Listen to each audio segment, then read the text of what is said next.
For some 150 years, from the late 18th century to the early 20th, Western civilization reached its manufacturing and industrial zenith, and much of the work burdened to that end was on the backs of European children. Whether it was sharecropping, coal breaking, spindle pushing, chimney sweeping, or wire bending, in textile mills, mines, cotton fields, metal firing yards, or the cold cranberry marshes of the American Northeast, the slave labor of European children advanced the modern world into the present age with pitiless toil, fear, and blood.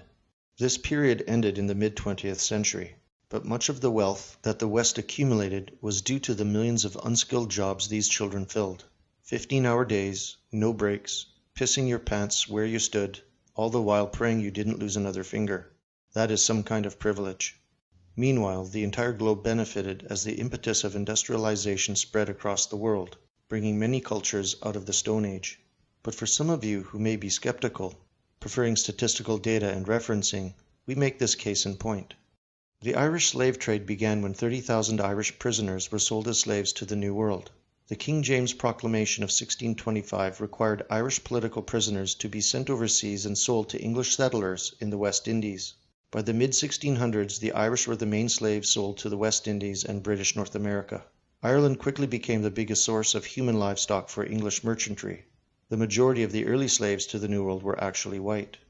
From 1641 to 52, over 500,000 Irish were killed by the English, and another 300,000 were sold as slaves.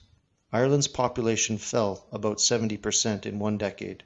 Families were ripped apart as the British did not allow Irish dads to take their wives and children with them across the Atlantic. This led to a helpless population of homeless women and children. Britain's solution was to auction them off as well. During the 1650s, over 100,000 Irish children between the ages of 9 and 13 were taken from their parents and sold as slaves in the West Indies and to British North America, primarily Virginia and New England. In this decade, 80,000 Irish, mostly women and children, were sold to Barbados and Virginia. Another 30,000 Irishmen and women were also transported and sold to the highest bidder. In 1656, Cromwell ordered that 2,000 Irish children be sent to Jamaica yearly and sold as slaves to English settlers.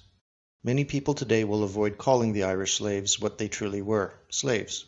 They'll come up with terms like indentured servants to describe what occurred to the Irish. However, in most cases from the 17th, 18th, and early 19th centuries, Irish slaves were nothing more than human cattle.